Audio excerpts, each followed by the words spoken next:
I am sitting around the table with some new friends of mine. When I was a young man, guys, and we're all Masons, and I'm gonna get you to introduce yourself in a minute, but my dad brought me here when I was 9 years old. And you probably had over 200 children here at the time, and you know, we're all eating up in the cafeteria. The purpose for telling you that story is I didn't know what that meant to me until you fast forwarded to a few years later. Folks that know me know about my passion and my love for this home that each one of you grew up in.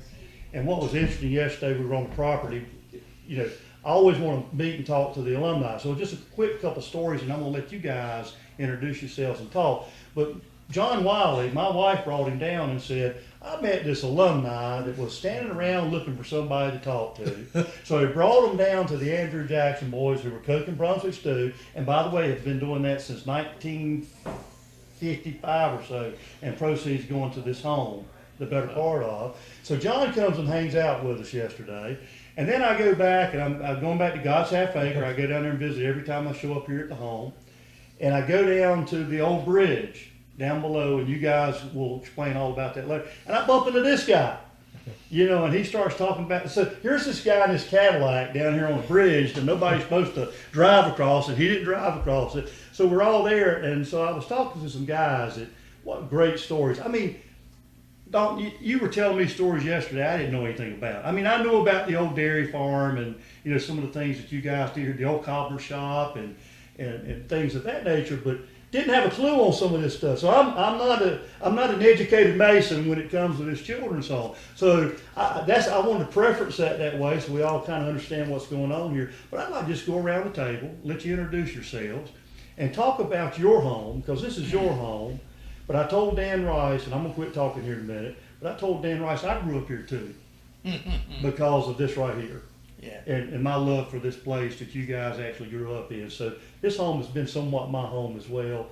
In fact, you made me an honorary alumni a couple of years ago. I don't know how many times you've done that, but yeah. I am proud as a peacock to be sitting here with you and doing that. So John, I met you first. Why don't you introduce yourself? Tell us about your lodge and your fondness of this home. Well, I'll tell you, evidently I was a terrible guy when I was 5 or 6 years old.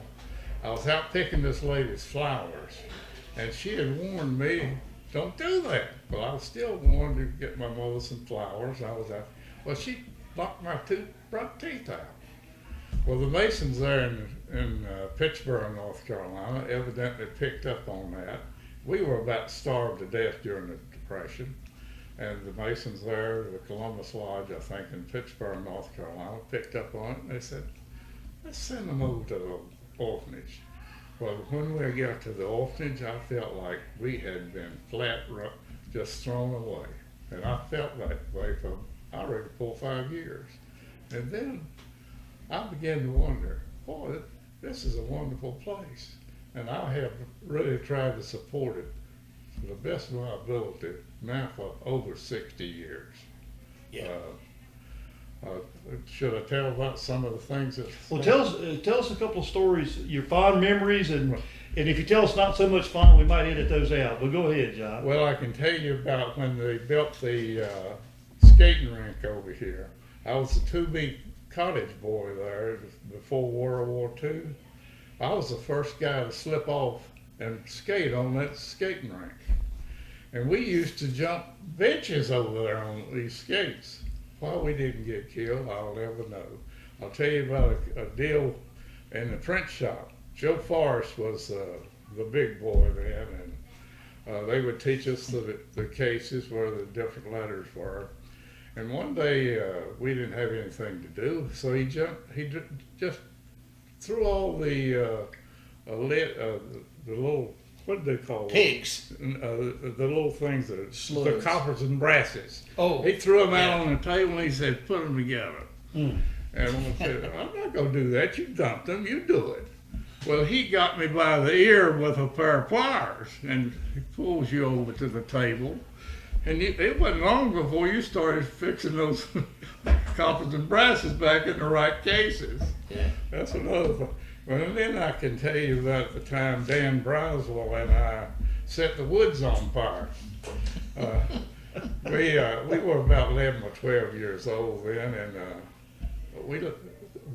the wind picked up on that. We set the fire and the wind picked up, and we ran away for a little bit, and then we said, we better go back and put that fire out. Well, we finally got the fire out after about 45, 50 minutes, and we came back to the orphanage, and we didn't have to tell anybody who set the woods on fire. The shoelaces in our shoes they were gone, and that was one of the dumbest things we ever did. I never set anything else on fire. I'm not sure whether Dan did it or I did it. And then when I was in the Third Ward's cottage, I'll tell you, David Browswell, he's a Shriner. David, Jack Moore was a Shriner, and we roomed together. Well, David worked in the electric shop, and so evidently we stole a radio, and he wired it in. We had this radio probably for a year before we got caught, and to this day I don't know who stole the radio, but I know we had to have stolen it because we didn't have any money. You just know you didn't. I don't think I did it. John, how old were you when you? I was stayed in the 6 home? years You old. were 6 years old, and how old were you left? 18? Well, I didn't ever leave. Never left. When I was in the 7th, 8th grade, they were training me to become the in charge of the print shop. Okay. I take Mr. Lanning's spot. Well, in October of 1950, I was on the staff, and Mr. Gray came down and he said, John, we can get you exempt from going. Your draft date's coming up next month. I said, not get me exempt. I said, I don't think anybody should be exempt. I'll go and do my time. And then when I was getting out of the military in '53, I was coming back to the orphanage to take that old child back, but they found a spot on my lungs. And they sent me for 2 weeks I was quarantined at Fort Bragg. They didn't know where I was. I couldn't get a message out or nothing. Sent me to New York, up there. And since I had that spot on my lungs, they thought I had tuberculosis. So I was afraid to come back to the orphanage and work. If it hadn't been for that, I would have spent my life here on the campus. But I've always loved this home. We thank you for your service, John. Thank you for the love of this home. Dalton Smith, I met you. Well, first of all, what lodge number? I'm in Dale City, 319. 319. Good. Dalton Smith, known up here as Odell. I came here in the back of a car, didn't know where I was going to be, just playing with whatever things that I had at the time.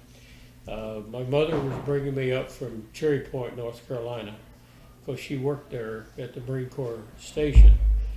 And I had 2 sisters, and my mother had divorced my dad. And so I was brought here, got into the hospital, and they told me that, oh, you want something to eat? Well, what kid didn't want something to eat?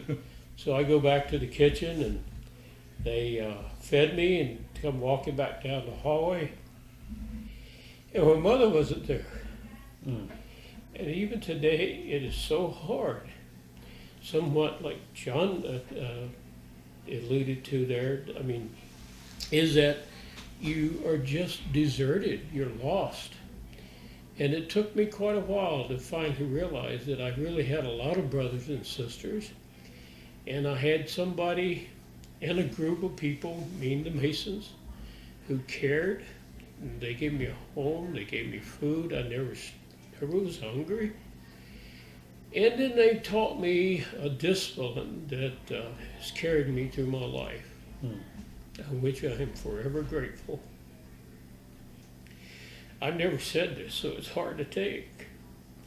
But it prepared me for my life, in which I feel that I have become a very productive member of society. And had it not been for the fraternity of the Masonic Order, God only knows what I would have ended up being. But I entered the service, which I found to be easy compared to the orphanage home.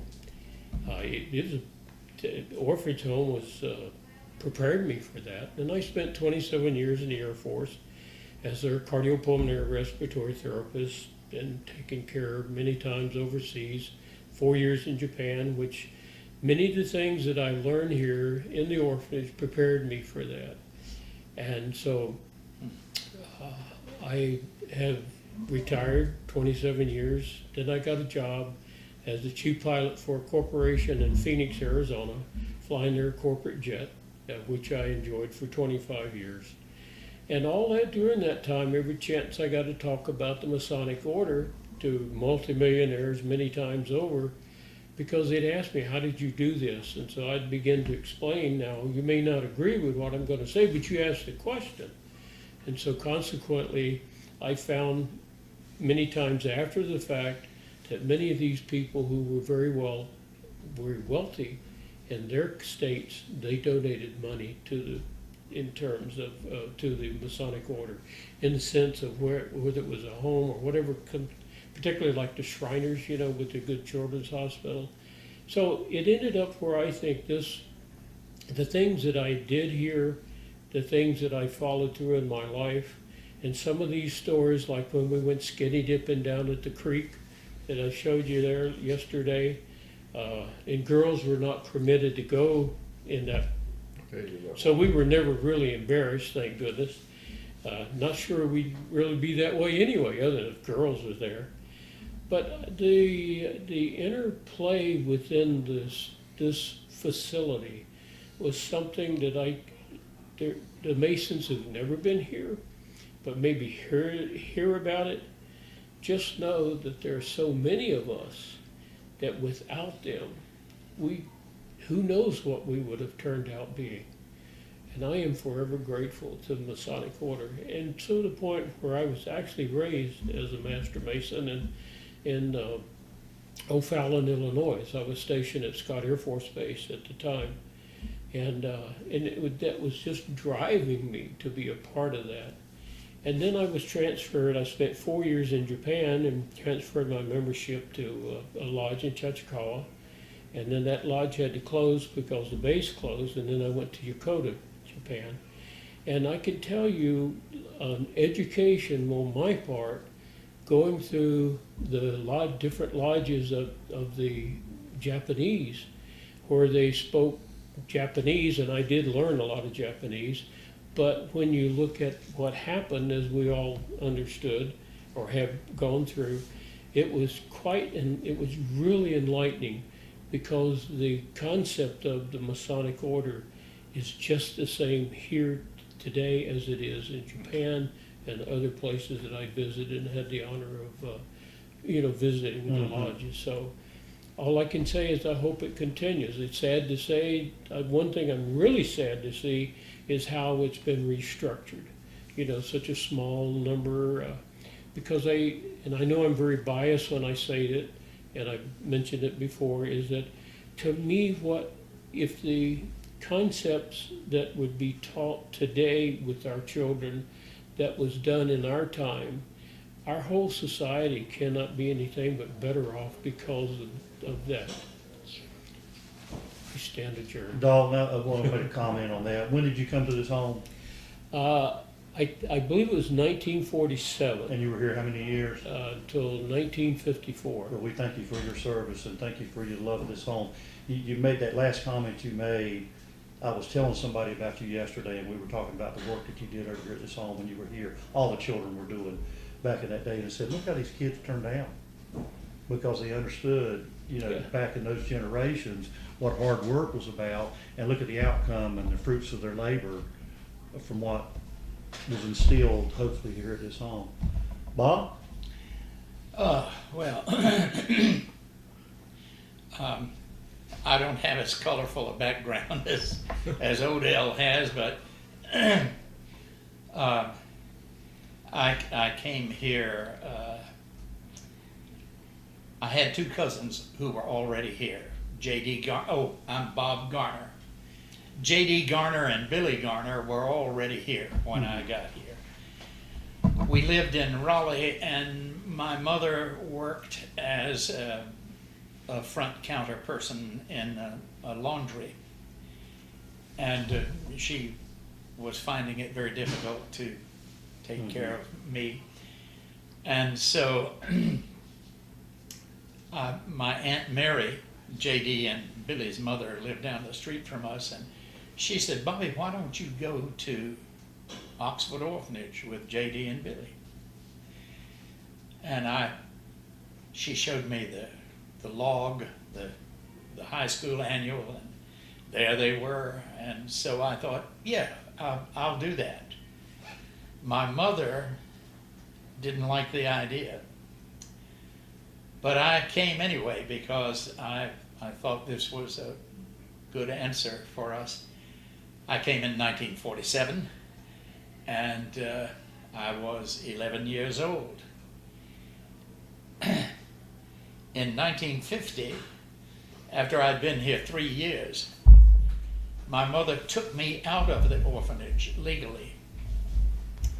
So I went back to Raleigh to live. She had gotten onto her feet a little more, and then in the fall of that year, I came back here to Oxford to see my old buddies, and Mm-hmm. and I ran into Eli Troy Reagan. He was the principal of the high school. He was the football coach. He was the assistant superintendent of the orphanage, all rolled into one. And that summer of 1950, that was the summer I filled out, And he looked at me and he said, "Good Lord, boy, look at you now. I'd give anything if I could have you on this football team again." And I said, we called him Pap. I said, "Pap, I would give anything if I hadn't left here." He said, "Son, you better think about who it is you're talking to." Right. Because you give me the word and I'll have you here right away. And I said, "Is Monday okay?" that was on Saturday. And he said, "Yes, sir." In the meantime, he called J.D. Garner, who had finished here.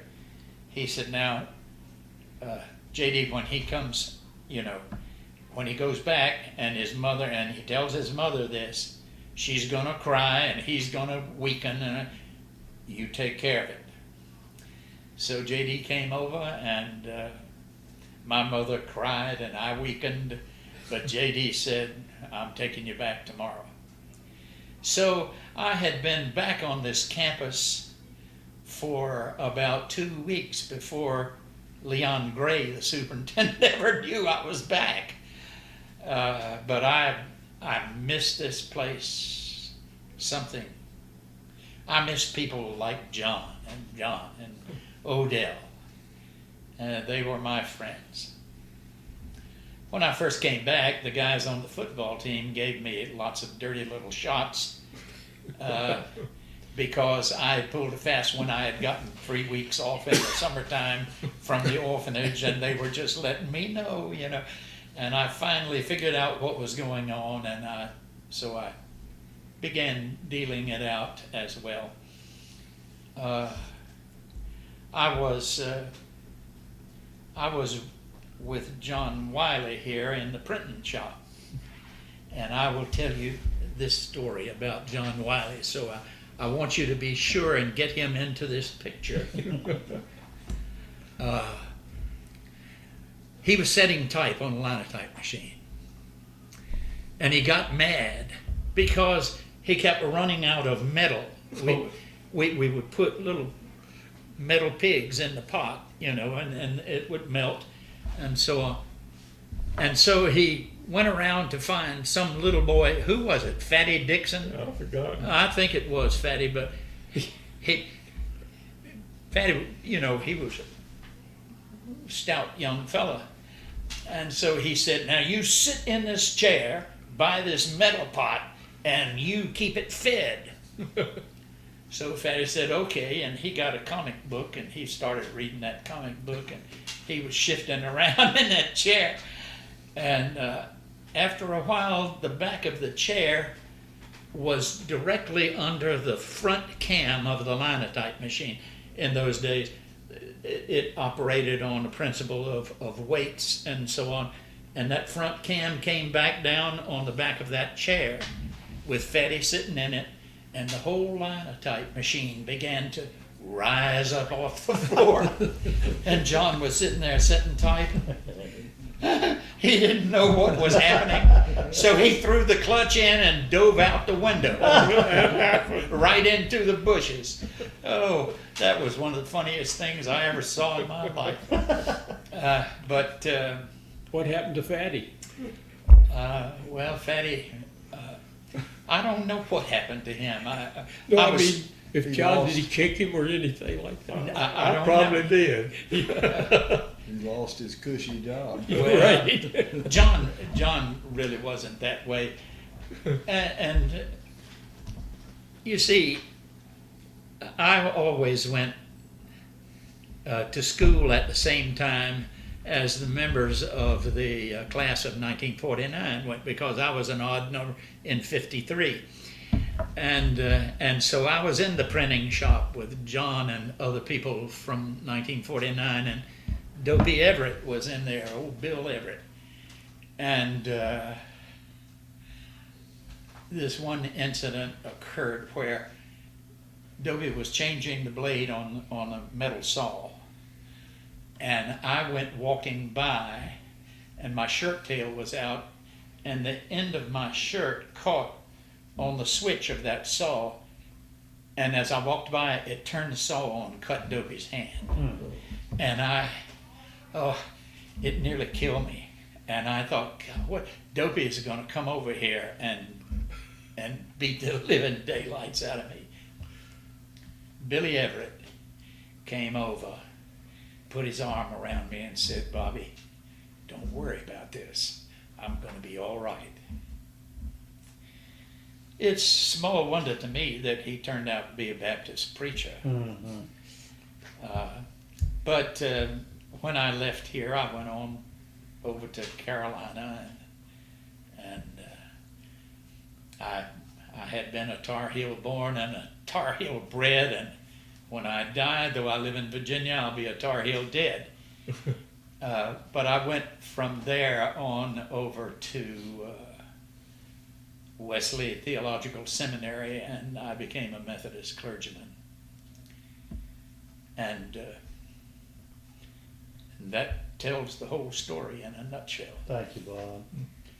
John, not last but least, John Bill. Okay, I'm John Belk, and that's B-E-L-K. And I came up here when I was 8 years of age. I stayed 10 years. And I worked on the farm, I worked on the dairy, I worked at the printing shop on the linotype side and on the press side. And I was the administration building, what did we call it? Office boy? A gopher? Right. Go for it. For a year. That was a lot of fun.